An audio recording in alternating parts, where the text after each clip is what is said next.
Namaskar. This is a look at what is coming in the next 6 months in terms of banking, your deposits, your future, as a matter of fact. Will you be able to safeguard your deposits just sitting in the bank? I mean, what I'm trying to say is that you have money in fixed deposits, you have money in money market accounts, you have money in savings accounts, checking accounts. Is there a way the government can take away your money even though you are not giving it permission? A lot of questions are going to be asked in the next few months as we transition to some newer standards, and that could really turn some of the people's lives upside down. Uh, I'm not trying to scare you. I'm just trying to tell you that a lot of things are happening that perhaps you are not aware of. It's my duty to tell you that these are all the things, these are all the changes that are coming about, and just to try and caution you about where to go and what to do. Here we go. Three events are happening in the next few months that might really change banking forever.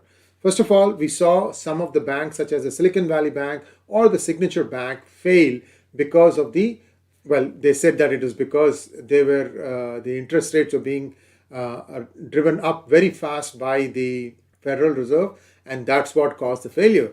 I mean, there's the other school of thought that said that, the Federal Reserve said that they would be raising interest only at 0.5% at a shot, but then suddenly after 3 or 4 0.5s, they made a 0.75, and that threw up the whole order into a big disorder. Evidently, problems at SVB were visible even a year back, but the regulators did nothing about it. But that is an investigation that's going to take on a life of its own, and that will get beaten to death. But I think what's over is over. Are all the other banks safe?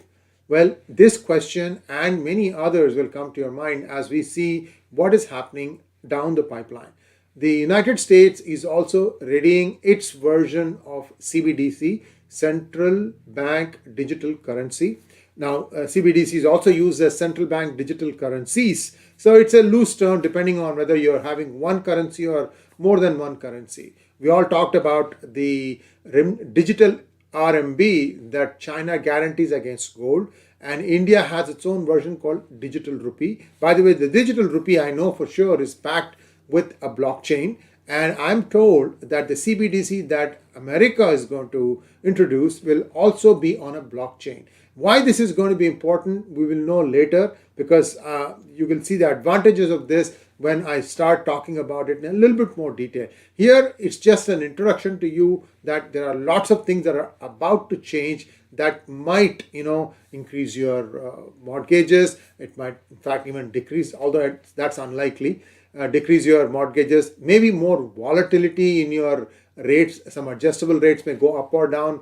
In a month, this month you'll pay 1,700 for mortgage. Next month it might become 1,850 because some critical rate changed. So just be aware of some of these things that may come down the pipeline. Third one is there are $600 trillion worth of financial contracts between various parties across the world. Most of them were based on LIBOR, London Intra-Bank Offered Rate, and these have to transition to a new standard called SOFR. I'm going to talk to you a little bit about why this is happening, because it's very important. Many of the contract, the underlying contract based on which your home loan may be set, could be doing this transition. And what are the effects of this transition? I'm going to show you. What is SOFR? Secured Overnight Financing Rate. And why was there an identified need for people to move away from LIBOR? There's a history behind this. LIBOR is calculated from the estimates of the rate that major London banks, only London banks, were charging each other for loans.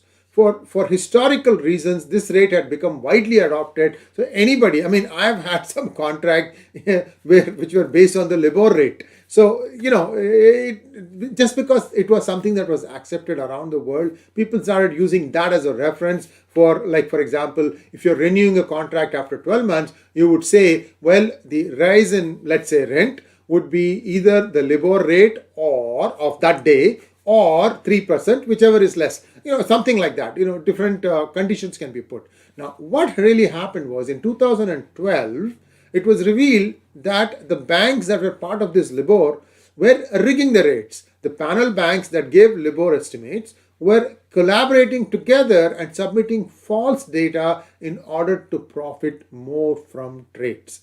Big problem. These are some of the problems that is afflicting UK. In fact, this LIBOR to SOFR transition was to have taken place in 2021. It got deferred because many were not ready. Now they are saying by June 2023 it has to be done. I am told that only $10 trillion worth of transactions have been moved over to SOFR. So there is a long way to go. Maybe the can will get kicked down the road one more time, but it is going to happen, and I'll tell you why it is going to happen. LIBOR is rigged, so somebody has to come up with something better that's more transparent, that is more acceptable to everybody. That's where the SOFR is coming.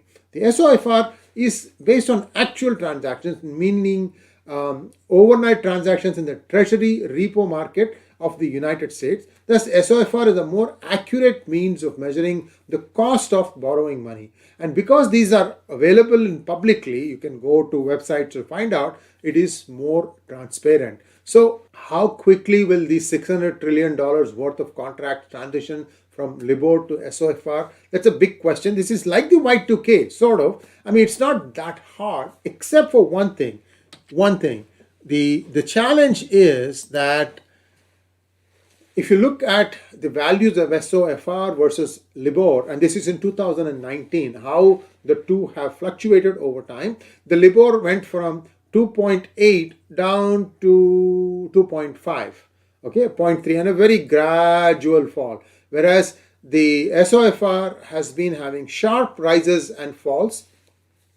Therefore, SOFR is going to have more volatility. Now, how that volatility is going to be averaged out in your contract, that will depend on a contract to contract basis. I'm sure you'll be hearing from your loan company that because we are changing from LIBOR based to SOFR, then I don't know what's going to be told. Just brace yourself for it. That's all I wanted to tell at this point of time.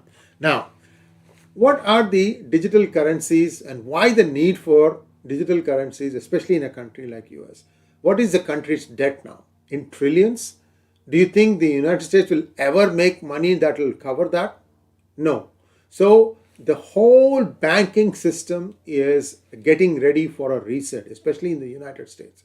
How that reset is going to come, whether it is going to be again at the expense of the taxpayers' money, meaning that, oh, your balance of 50,000 is actually only 10,000 because we are appreciating the dollar by 5 times or something like that. I mean, these things happen in stocks. They'll do that to increase the value of per stock price and things like that.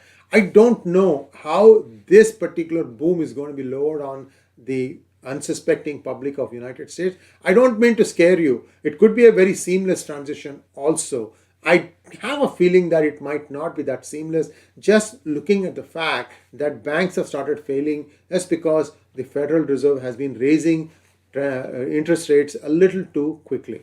Now, next, very important and very interesting, a very noted blogger, tweeter, Balaji Srinivasan, has been saying that the United States is now actually, confirming that Bitcoin is legal for a bit of time. Why? Because US has had many busts of in exchanges and things like that, which were trading in Bitcoins, and looks like they had built up a buffer. And they have a fair amount of Bitcoins, and I think looks like the US is essentially offloading some of their Bitcoins for a certain amount of price and basically offloading their positions. This could mean there's a small window in which you can trade Bitcoins with the blessings of the United States, but down the road it might completely ban Bitcoins altogether because it will have its own version of Bitcoin called the digital dollar. I'm just making this up. I have no idea if the name is going to be digital dollar, but looking at the other countries, their currencies, they're in digital rupee and digital RMB, it might be a digital dollar. What happens then? Well, what is expected is if the digital dollar is on a blockchain, then all the money that moves anywhere from any bank to any other bank can be traced by the United States. Well, it lends a big blow to people who are laundering money or trying to hide money or trying to evade taxes and so on and so forth.